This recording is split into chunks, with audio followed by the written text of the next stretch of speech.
This is Master J here. I recorded this after I recorded the review for this, so this is going to be a spoiler alert for those of you guys who want to wait until the end of the review. On the link of the description will be the duration of when the video will start, in case you want to avoid that. But for now, if you've already looked into the Instagram, read the story, and just want to see the full depth analysis, then you already know what I'm going to say and what you guys are already in for here. So I reviewed Grizzy Hendrix Controversy 2, and I said that I liked it, and I gave it an 8 out of 10, as you can already tell. The question, though, because he did make this statement here, and he said he believes, the rapper believes, that Controversy 2 is better than J.Cole's recent release album, K.O.D., and on the same level of Kendrick Lamar's 2012 release of Good Kid, Mad City. Now, if you were to ask me this question as I reviewed this album, is this album better than Good Kid, Mad City? And is this album on the level of Good Kid, Mad City? And is this album better than K.O.D.? Well, in regards to K.O.D., I can 100% say yes, it is. While I still will listen to K.O.D. and I still personally like K.O.D. more, I felt like Controversy 2 had more structured rhymes and more structured flow. He stayed on topic, and I just felt like the songs had more to tackle onto than K.O.D. As far as Good Kid, Mad City, is this album on the same level as a Good Kid, Mad City? No, it's not. It's actually a notch below Good Kid, Mad City, in my opinion. Grizzy, you still feel like it's on the same level as Good Kid, Mad City? Don't let my opinion change your mind or make you feel any different. Clearly, you already know this, so I don't know why I'm giving you this advice. If you feel that it's this way, it's this way. But personally, I do not feel that this album is on the same level as Good Kid, Mad City. I think it's a notch below. And this is a J.Cole fan, a guy who prefers J.Cole over Kendrick. And I'm saying this album is a notch below Good Kid, Mad City. Why? Because I felt like the way the story was written, the way everything felt like they were tied into one thing, as sonically inconsistent this album's production was, it still felt cohesive. And it told an even bigger story as the risks were taken. And I felt like while Controversy attacked subjects and had more lyrics and depth, I felt like Kendrick, with the small tracks that we were given from the original release, took that to another level. And that's why I personally believe that Controversy 2 is not on the same level as Good Kid, Mad City, in my opinion, at least. But with that being said, if you're still interested in seeing the video, here you go. If you did not go to the time where the video starts, well, that's your damn fault, not mine. With that being said, buy Grizzy Hendrix album. It's available for streaming. You can go up to his IG page if you want to talk to him personally about buying the album physically. And if you have any suggestions, the links are in the description below. All my social media platforms there for you to contact me. Without further ado, if you still want to watch this video, well, here we go. And 3, 2, 1. Hello everyone, this is Jhammaster J here with another unpopular opinion or an unpopular review. You can mix it in both, whatever the case is. But this is the review of the new or recent Grizzy Hendrix Controversy 2. The background story. Grizzy Hendrix is a New York rapper who actually is an underground rapper. He came around, with videos that I've seen on Instagram promoted by Rob Lane Edits, Dre Hardy, and his most, mainstream video, so to speak, would be the interview he did on Sway in the Morning, where he did that very controversial freestyle where Sway and Heather B, etc., were pretty much taken back by how he was rapping, the things he was saying about Logic and other big names in the industry. And he had a previous album called Controversy 1 that was made in 2014 and made his way with a slew of underground albums, underground tracks that he did with rappers like Daylight and other underground artists out there. This was initially supposed to be called Lean On Me, but he decided to change it to Controversy 2 with some of the things he's been writing. With that being said, I get into this. I bought the actual album, but unfortunately I ended up buying it at the wrong address. I purchased that album and it got sent to the prison address. But I promised I was going to buy it, but then I found out that the album is now available for streaming, so I figured, why the hell not? I'll just, tune in and listen to the music that way. At least I spent my money on a physical copy, you know what I mean? So, let's get into some of the things he talks about. On Controversy 2, he talks about a lot of interesting topics. Some that I agree with, some that I disagree with. That'll be later on in this video, where he talks about, drug use, the rap game, public, relations, internet blog sites, mainly from social media like DJ Academics, The Shade Room, Baller Alert, etc., transsexuality, domestic abuse.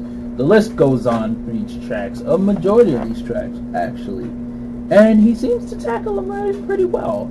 Actually, the track starts off with Who Killed Machiavelli Part 2. I did not hear Machiavelli Part 1, but it does talk about Tupac in a way where it was interesting. It was like Grizzy Hendrix was rapping, from my opinion, it felt like he was rapping from the perspective of Tupac Shakur, or as if Tupac possessed Grizzy Hendrix's body and is telling his story through, what got him killed, the people he aligned himself before his death, and then how people treated him afterwards.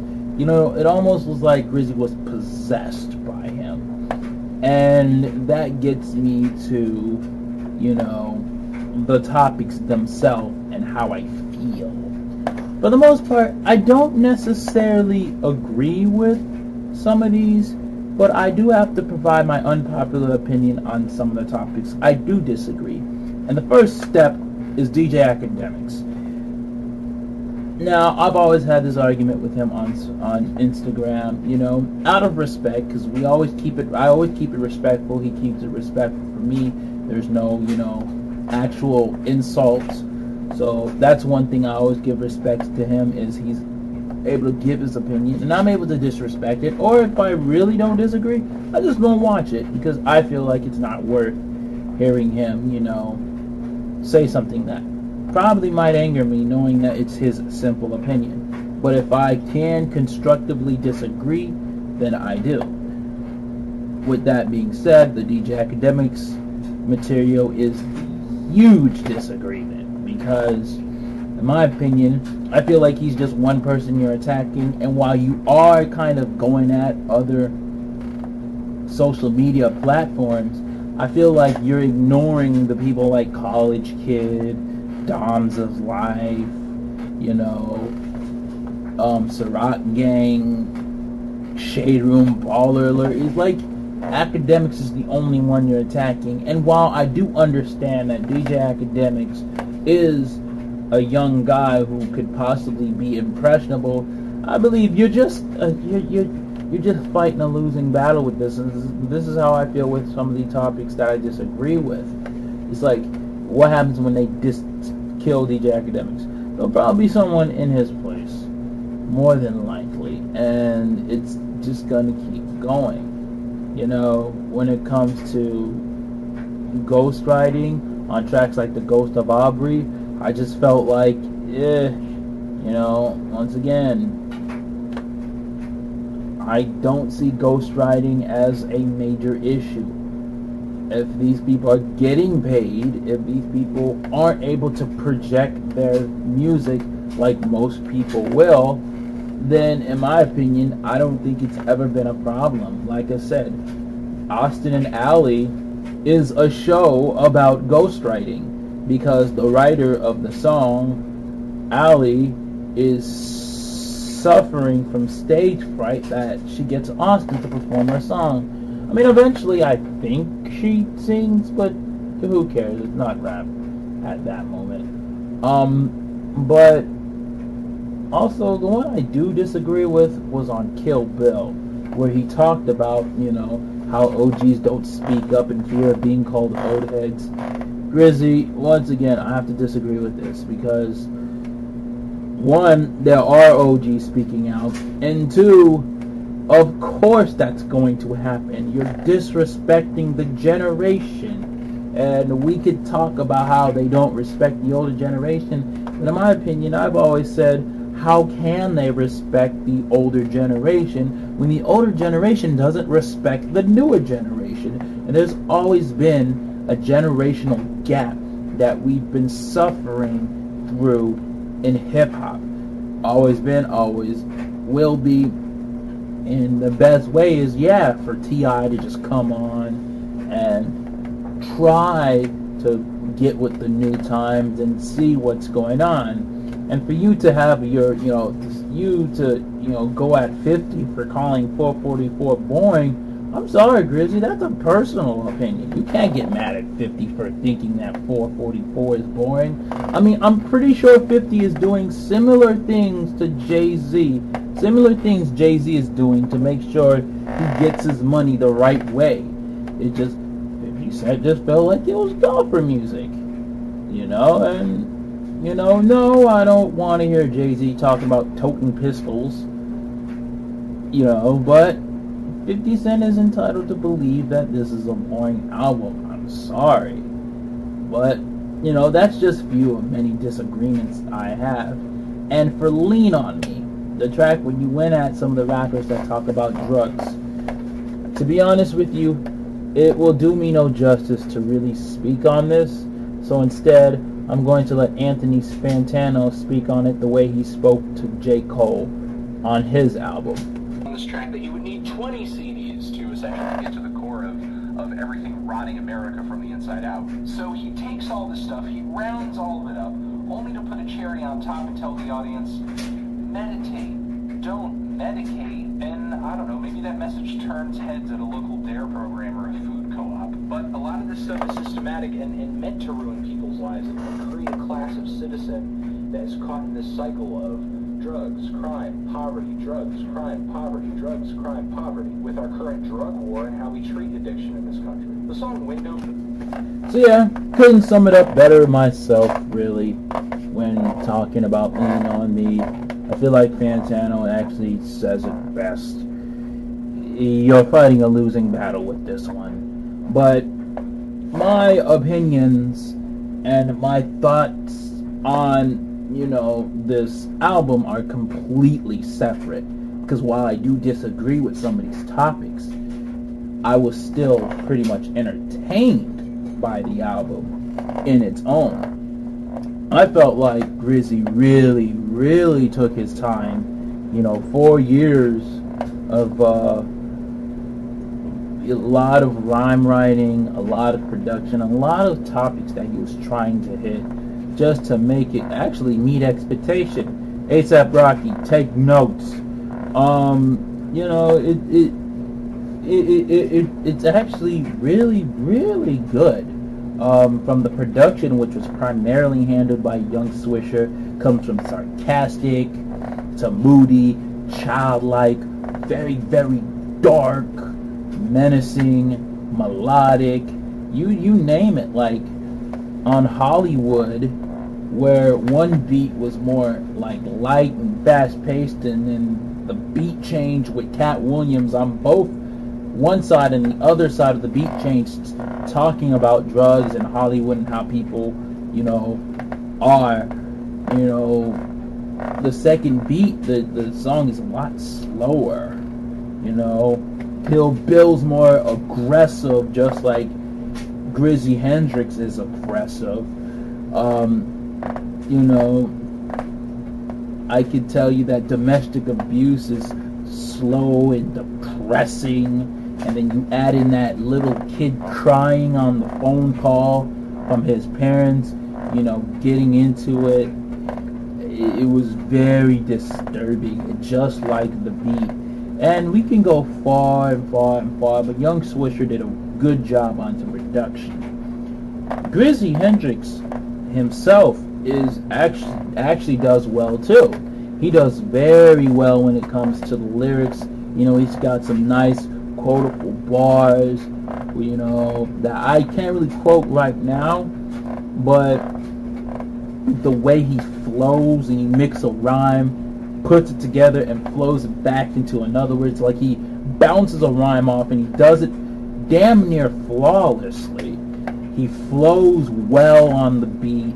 His voice is the biggest point in this album with his delivery. It's so tough, it's aggressive, it's authoritative, and it gets your attention like that.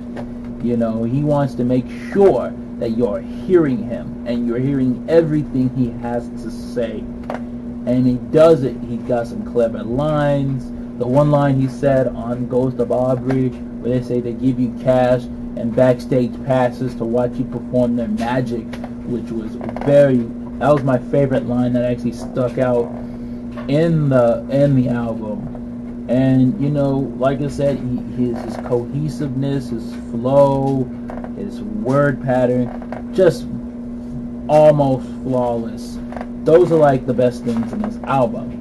Now, with that being said, we have to get into the cons of this album and what I don't like about this album. And I'm not talking about the topics that I disagree with.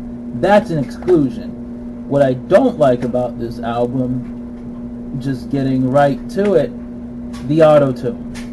He cannot, Grizzy Hendrix, if you're listening, you have to do something about the auto-tune. The auto-tune is badly mixed and sometimes very tough to listen to when you use it. I believe you should handle certain auto-tunes well. One track, I can't remember, actually comes off okay, but other auto-tune tracks, is not that he's doing it all the time, but it just doesn't work. And then when you mix it in with actually singing in the hook, I actually don't really like that he does that. I just feel like he could do more. Also, while it's not necessarily a chore, the album does come off pretty bloated. 18 tracks, at least one or two could have been taken off. But that's my opinion. And also, what I didn't like about Kill Bill was, while this was your best performance in this album, the end where you just squeezed that verse in before you did the rhyme, you know, I didn't like it. You could have just cut that off. You could, because that flow of the second verse, which is good, but right before the chorus kept going, it's like he kept rapping, and it's like it was hard for me to distinguish, and it almost kneecaps it in a way. But more so the auto-tune at the end I didn't like. Split Personality I wasn't really a fan, where he tries to jump into personality to personality. It comes off hit and miss with me. But with all that said, this was still a solid project. I still liked it overall, and I suggest you give this a listen if you're a Grizzy Hendrix fan. Totally. Controversies out in Apple Music, iTunes. If you want to get a physical copy, you can go to Grizzy Hendrix's Instagram page, shoot him a DM, and let him know that you want a copy, and I think he'd be more than happy to give it to you. For the most part, this is a good album. I liked it, and not a bad thing I can say about this. That being said, this album gets an 8 out of 10. Really good, really liked it. If you have any album requests you want to do, you want me to write, you want me to listen to, hit me up at my social media accounts on the link below the description, and leave a comment. Doesn't matter.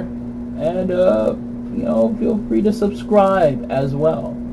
This is hit the notification bell too. This is Shake Master J signing off with a crotch grab. Peace.